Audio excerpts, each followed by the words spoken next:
Tidak ada gunanya ilmu-ilmu tinggi kita, harta kita sebanyak apapun, dan setinggi apa jabatan kita kalau kita sedang sakit. Sama sekali tidak ada nikmatnya.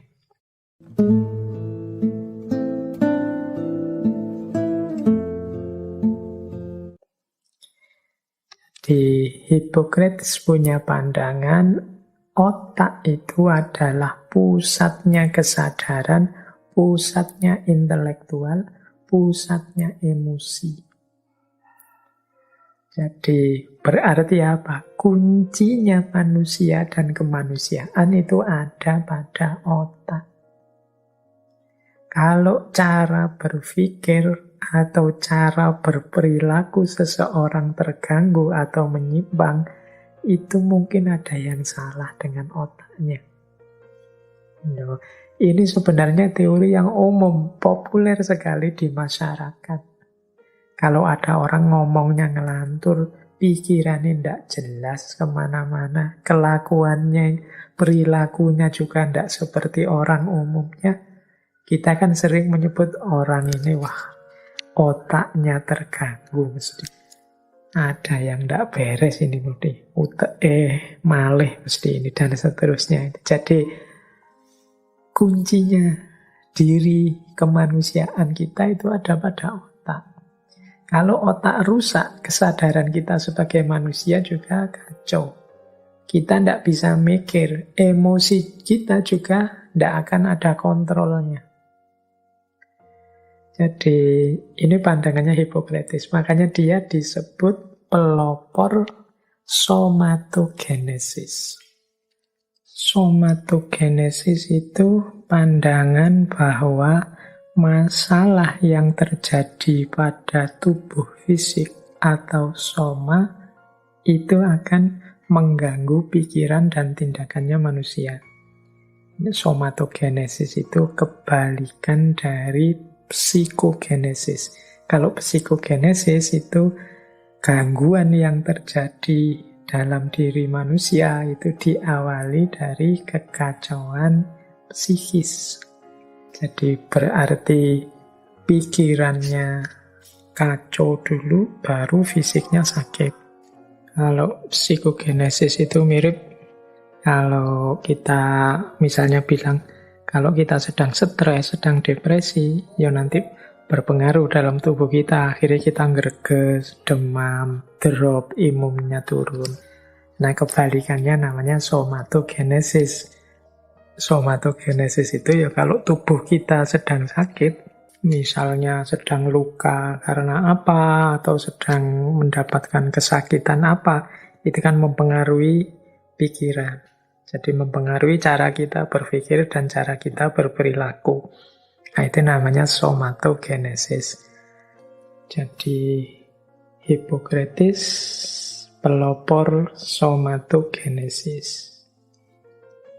Ketika tubuh terganggu, otak terganggu, ya pikiran dan perilaku seseorang akan terganggu. Kalau otak sakit, otaknya rusak, otaknya bermasalah, ya pikirannya, kesadarannya, emosinya juga nanti bermasalah. Ini mirip seperti ada gium itu kan, dalam tubuh yang sehat terdapat jiwa yang sehat. Kalau tubuhnya tidak sehat, ya jiwanya susah untuk sehat. Makanya banyak orang bilang kesehatan tubuh itu nomor 1. Yo, biasanya orang pokoknya sehat ya. Kalau tidak sehat, ya susah kita melakukan apapun, kebaikan apapun, prestasi apapun, pemikiran, ide-ide. Kalau kita sedang sakit kan tidak ada gunanya filsafat-filsafat yang kelas tinggi, ide-ide unggulan yang kita miliki pas kita sedang sakit. Maka orang selalu bilang kesehatan nomor 1. Baik kesehatan versi somatogenesis maupun versi psikogenesis. Pada akhirnya ya sakit semuanya. Apakah sakit fisik mengimbas pada psikis atau sebaliknya sakit psikis mengimbas pada fisik. Toh jatuhnya ya semuanya sakit. Baik psikis maupun fisiknya. Jadi mari kita sehat lahir dan batin. Karena ini dua-duanya berpengaruh dalam hidup kita. Tidak ada gunanya ilmu-ilmu tinggi kita, harta kita sebanyak apapun, dan setinggi apa jabatan kita kalau kita sedang sakit. Sama sekali tidak ada nikmatnya. Maka bersyukurlah yang hari ini dikaruniai kesehatan. Baik, teman-teman. Sekarang kita masuk ke bagian inti dari ngaji kita malam hari ini. Malah intinya 10 menit terakhir ini, 30 menit terakhir. Jadi sebenarnya tema Hippocrates ini kan mencari hikmah, mencari wisdom dari kesehatan versinya Hippocrates. Yang sebelum-sebelumnya ini teori-teorinya, ada banyak hikmah dari yang sebelumnya. Cuma bagian kebijaksanaannya yang terakhir ini. Wisdom tentang kesehatan. Baik, kita awali kebijaksanaan tentang kesehatan. Yang pertama, ini materi-materi kebijaksanaan ini saya ambil dari buku yang judulnya Hippocrates Aphorisms. Jadi aforisma-aforisma dari Hippocrates. Ini yang saya ambil beberapa, saya kumpul-kumpulkan per tema. Yang pertama, menurut Hippocrates, yang lebih penting adalah manusianya, bukan penyakitnya. Kita lihat beberapa quotes, aforisma dari Hippocrates tentang klaimnya ini. Yang pertama apa? It is far more important to know what person the disease has than what disease the person has. Ini quotes ini kalau tidak salah pernah saya pakai waktu kita membahas tentang filsafat sakit. Jadi jauh lebih penting untuk mengetahui orang yang mengidap penyakit itu daripada penyakit apa yang diderita orang tersebut. Nah, ini kebijaksanaan yang pertama ini menyarankan kita, termasuk khususnya para dokter, para penyembuh, untuk memahami tipe orang yang sakit ini. Tipe orang yang sakit ini lebih penting dipahami daripada penyakitnya, itu mudahnya. Mengapa? Ya kadang-kadang cara berpikir, cara berperilaku, cara bertindak orang ini, kalau tidak diubah, ya penyakitnya tidak akan hilang. Jadi dikasih obat mahal-mahal, tapi kalau gaya hidupnya tidak berubah, ya penyakit itu pada akhirnya akan kembali lagi. Jadi lebih penting kita pahami ini orang ini seperti apa gaya hidupnya, tipe orang yang cara berpikirnya bagaimana, dan lain sebagainya. Kalau orangnya misalnya, saya tidak percaya, dokter tidak percaya obat, ya meskipun sama dokternya diberi obat sak kresek, ya tetap tidak akan diminum, dia tidak percaya. Atau mungkin ada orang yang gaya hidupnya tidak pernah tidur, tiap malam meleang, ngerokok, minum terus tidak berhenti-berhenti, sementara penyakit yang diderita berhubungan dengan itu.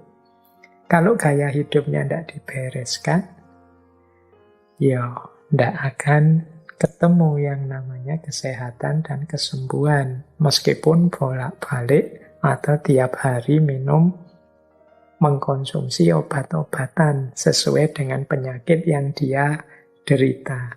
Jadi yang pertama penting kita kenali adalah orangnya.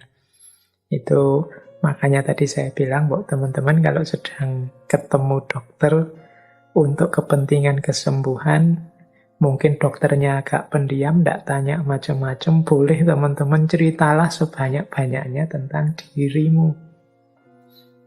Siapa tahu dengan kita cerita kebiasaan-kebiasaan, mungkin kebiasaan hidup, kebiasaan konsumsi, kebiasaan tidur, dan lain sebagainya, itu membuat dokter lebih mudah memberi kita resep untuk kesembuhan kita.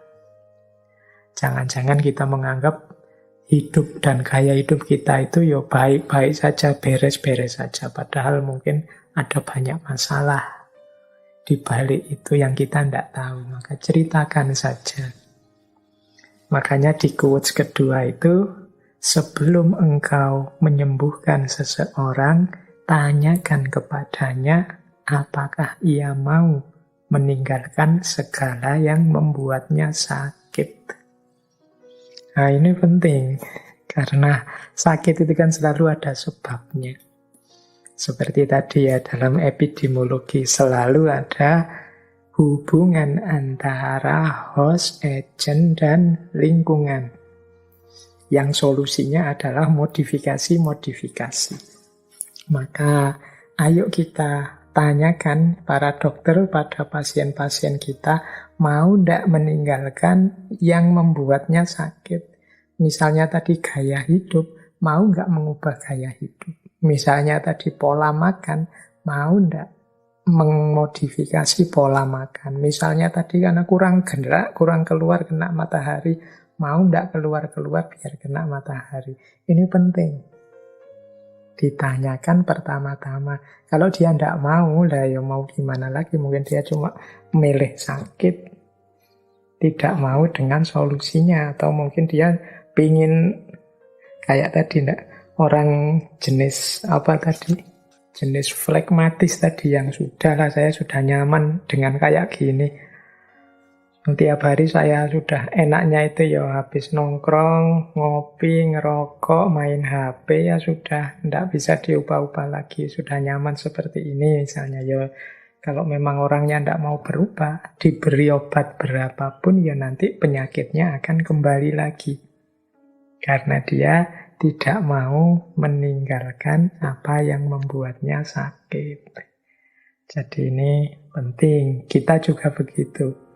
Kalau kita sedang sakit, coba kita tanya diri kita sendiri, mau atau tidak kita meninggalkan kebiasaan gaya hidup yang membuat kita sakit. Kalau jawabannya tidak mau, berarti kita harus siap-siap menguatkan diri untuk menanggung sakit itu. Wong hidup ini ada sunatullahnya. Pak, saya tidak takut dengan penyakit, Pak. Saya takutnya dengan Allah saja. Tiba-tiba saya ingat kalimat itu. Banyak sekali kemarin kalimat ini berseliweran ya. Jadi, pokoknya saya nyaman begini. Intinya kan itu. Saya kalau dengan penyakit tidak takut, takutnya dengan Allah saja. Sebenarnya kalimat itu benar. Tinggal dilanjutkan. Kalau sudah takut dengan Allah, yang harus dilakukan apa? Ketika orang takut dengan Allah itu kan berarti dia harus mau menjalankan perintahnya, amanah-amanahnya, dan menjauhi larangannya. Nah, di antara perintah dan amanatnya Allah itu adalah menjadi khalifah di muka bumi, termasuk menjaga diri kita, badan kita, lahir dan batin. Tubuh kita lahir batin ini kan amanat dari Allah yang harus kita jaga, tidak boleh sembrono, kita awur-awuran sehingga sampai sakit dan rusak. Wong ini titipan dari Allah. Jadi memang kita harus takut dengan Allah, antara lain takut Allah murka kalau kita tidak menjaga amanatnya berupa tubuh ini lahir dan batin. Di antara ikhtiar kita menjaga, kalau pandemi ini ya seperti yang disebut dalam prokes tadi. Tapi kan tidak mesti aman, Pak, pakai prokes itu. Wong banyak yang sudah vaksin, sudah nolak, ya masih kena. Ya, sejauh ini ikhtiar yang bisa kita lakukan itu. Ya nanti kalau ada yang lebih baik dari itu, bisa lebih menjamin, kita harus ganti ke sana. Itu di antara cara kita takut kepada Allah. Jadi bukan kok takut kepada Allah itu dengan cara kemudian justru menjauh dari amanahnya Allah untuk menjaga kesehatan tubuh ini. Justru karena kita takut Allah murka, kita jaga kesehatan kita. Oke. Nah, itu kalau ada yang tanya ya, karena kemarin saya banyak ada yang, Pak gimana Pak jawab orang yang bilang yang saya takuti hanya Allah. Loh, itu benar itu yang dia katakan.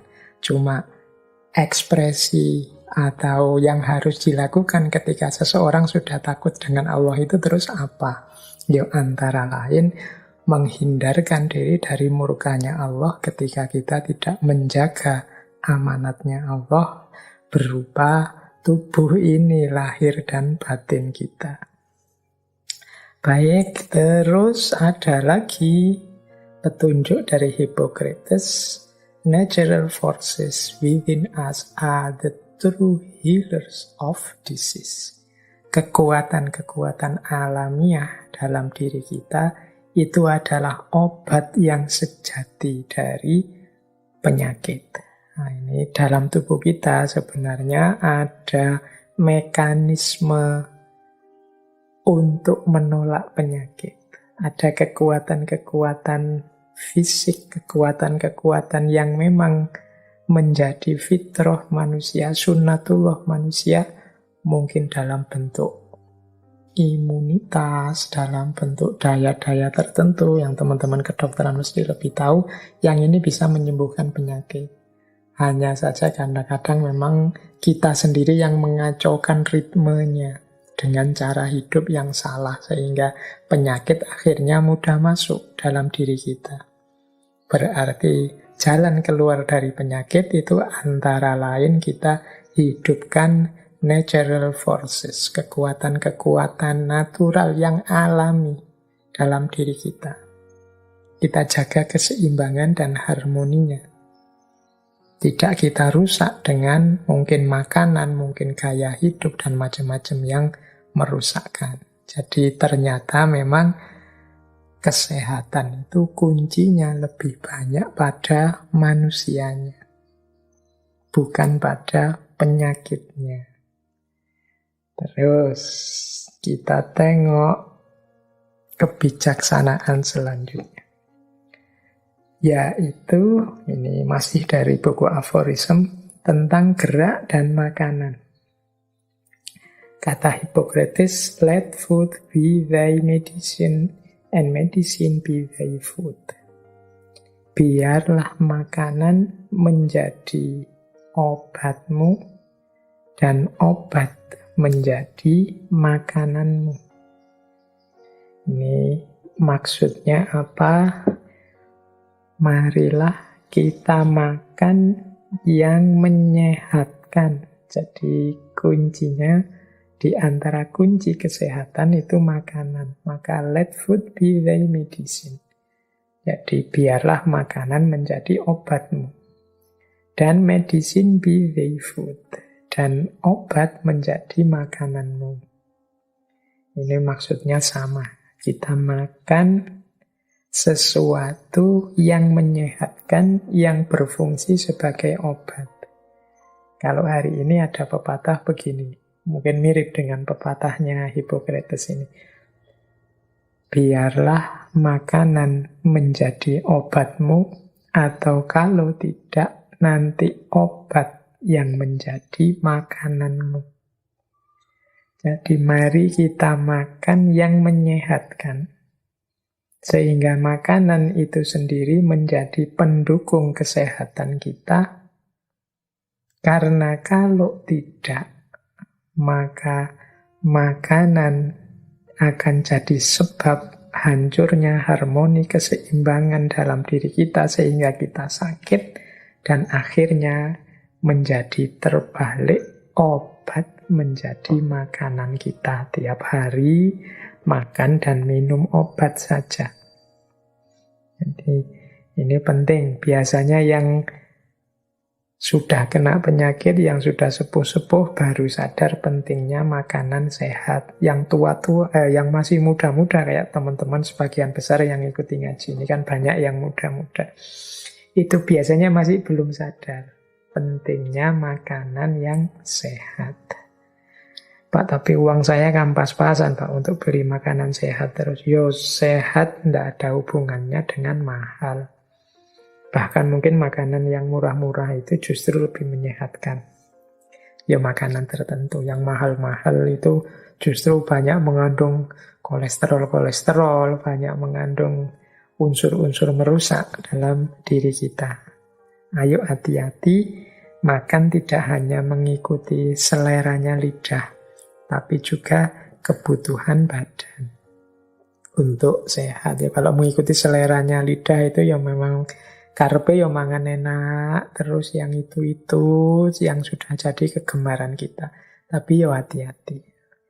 Karena kalau tidak, makanan tidak jadi obat kita, tapi sebaliknya obat menjadi makanan kita.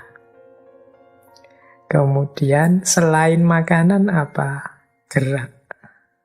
Jadi gerak itu maksudnya ya tubuh kita ini butuh beraktivitas, butuh gerak. Dia ini fungsinya banyak tubuh kita, di tangan untuk apa, kaki untuk apa, dan macam-macam ini butuh gerak. Jangan rebahan saja, jangan santai saja. Makanya kata Hippocrates, walking is man's best medicine. Jalan-jalan adalah obat terbaik bagi seseorang. Nah, ini saya tidak tahu ini kalau yang muda-muda ini siapa yang merutinkan olahraga, merutinkan jalan-jalan. Kalau ada yang nanti tanya, opo dalile kok kita harus jalan-jalan, ya pakai saja ayat dari Hippocrates ini. Walking is man's best medicine. Jadi jalan-jalan itu adalah obat terbaik bagi seseorang. Bahkan ada quotes yang lain yang saya terjemahkan dalam bahasa Indonesia saja. Jika suasana hatimu sedang buruk, pergilah jalan-jalan. Jika suasana hatimu masih buruk, pergilah jalan-jalan lagi. Oh, berarti memang maunya Hippocrates ini kita gerak keluar, jalan-jalan, jangan diam saja.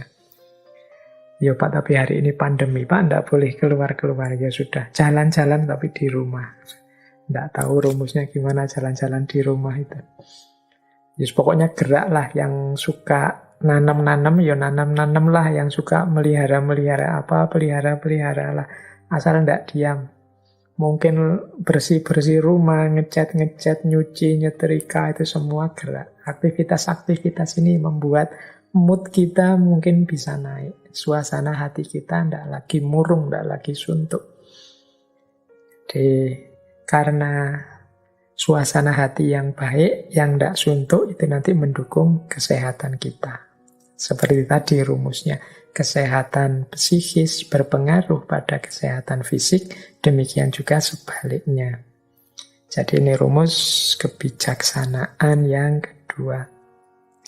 Yang ketiga, kebijaksanaan kesehatan selanjutnya ada pada aspek moderasi. Ini ada beberapa quotes yang saya bawa. Yang pertama, semua bagian tubuh memiliki fungsi. Jika digunakan secara moderat dan digunakan sesuai fungsinya, akan menjadi sehat, berkembang dengan baik, dan menua lebih lambat. Tetapi jika tidak digunakan secara tepat, mereka akan menjadi rentan terhadap penyakit, cacat dalam pertumbuhan, dan menua dengan cepat. Jadi, mari kita belajar. Ini di antara belajar kita, kan dalam filsafat itu selalu kita disuruh belajar tentang diri kita sendiri. Selama ini kalau saya bilang pelajari, pahami dirimu, itu teman-teman mesti konotasinya aspek batinnya, jati diri, kedalamannya. Tapi sebenarnya semuanya, tidak hanya aspek mentalnya, moralnya, batinnya, tapi juga fisiknya. Karena seperti saya bilang tadi, sehatnya fisik itu berpengaruh terhadap kesehatan mental, kesehatan rohani kita. Dan belajar tentang kesehatan fisik berarti kita harus paham fungsi dari bagian-bagian tubuh kita. Mata, telinga, tangan, kaki, hidung, dan lain sebagainya, mari kita pergunakan secara moderat. Moderat itu tidak berlebihan, juga tidak kekurangan. Mata yuk kita gunakan melihat secara pas dan tepat. Tidak terlalu banyak melihat sesuatu atau terlalu banyak tidak dipakai. Misalnya saya merem saja, tidak melihat, tidak begitu. Dipakai pas secukupnya saja. Waktunya merem tidur ya tidur, waktunya melek dipakai melihat ya melihat. Digunakan sesuai fungsinya. Jangan 24 jam di depan laptop terus. Pasti akan sakit kita. Mata kita. Kaki juga begitu, tangan juga begitu. Kalau kita rebahan saja, maka fungsinya kaki akan menurun, kekuatannya juga akan menurun. Tangan kita juga begitu. Kalau kita jarang gerak sebentar saja, biasanya terus capek. Itu berarti kita tidak mempergunakannya dengan baik. Kalau katanya Hippocrates, akan membuat kita rentan terhadap penyakit, pertumbuhannya cacat, dan menua dengan cepat. Menua dengan cepat itu cepat aus. Wong yo tidak pernah dipakai atau dipakai secara berlebihan. Jadi menggunakannya harus tepat atau pas. Jadi jangan kekurangan, juga jangan berlebihan. Pak, saya mengistirahatkan mata Pak, makanya saya tidur terus mulai habis subuh sampai jam 12 siang. Itu juga tidak moderat. Berarti kekurangan cara pemakaiannya. Jadi terlalu banyak dipakai juga jelek. Wah, sekarang Pak saya sudah bisa muter stadion 50 kali sekali ngangkat loh Pak. Ya berlebihan juga jelek. Jadi yuk digunakan yang pas saja. Jadi rumus kesehatan selanjutnya itu moderasi. Makanya ada kalimat selanjutnya dari Hippocrates, jika kita dapat memberi setiap individu jumlah nutrisi dan latihan yang tepat, tidak terlalu sedikit dan tidak terlalu banyak, kita akan menemukan cara paling aman untuk kesehatan. Jadi sehat itu ada pada moderasi, ada pada paradigma yang pas, tidak ekstrim. Wah, ini ternyata tidak hanya urusan rohani, urusan agama yang kita selama hari-hari ini kan kita banyak diskusi tentang moderasi beragama. Ternyata kesehatan fisik juga butuh moderasi. Diimplementasikan secara pas. Bahkan kata Hippocrates, baik tidur maupun kurang tidur, jika tidak pas sama-sama buruk. Maksudnya terlalu banyak tidur atau kurang tidur itu sama-sama buruk. Jadi ya tidur itu ya pas sesuai jamnya saja. Mungkin 7-8 jam, ya sekitar itu kita tidur. Jangan kekurangan, juga jangan berlebihan. Baik, mungkin waktunya sudah habis. Saya tambah satu lagi hikmah dari ajarannya Hippocrates. Kebijaksanaan kesehatan, penting juga kita memposisikan penyakit sebagai pelajaran. Jadi beliau menyatakan begini, orang yang bijaksana pasti menganggap kesehatan sebagai anugerah terbesar manusia dan mampu belajar dengan pikirannya sendiri bagaimana mengambil pelajaran dari sakitnya. Jadi orang bijaksana, ini kan yang dikejar-kejar para filosof itu kan jadi orang bijaksana. Cirinya 2, mampu bersyukur terhadap kesehatan yang dia nikmati, dan yang kedua mampu belajar terhadap rasa sakit yang dia rasakan. Jadi orang bijaksana itu setiap kali oleh Allah dianugerahi, diberi rasa sakit, dia belajar dari situ tentang dirinya, tentang penyakitnya. Sehingga tidak jatuh pada lubang yang sama, tidak jatuh pada sakit yang sama. Karena dia mengambil pelajaran dari sakit sebelumnya. Oh, kalau terlalu banyak makan ini, ternyata kemudian aku jadi pilek, aku jadi greges, demam. Berarti aku jangan banyak makan itu. Nah, itu berarti bisa mengambil pelajaran dari sakitnya. Tubuhku capek sekali rasanya kok kayak dipukuli orang banyak ini. Aku habis apa sih ini tadi kok merasakan ini? Oh, ternyata aku habis tidur di atas lantai sambil nyanding kopi, nonton bal-balan, malam-malam kena angin malam, lupa nutup jendelanya. Berarti besok jangan gitu lagi lah. Itu namanya mengambil pelajaran dari rasa sakit. Yang bisa belajar seperti ini hanya orang bijaksana.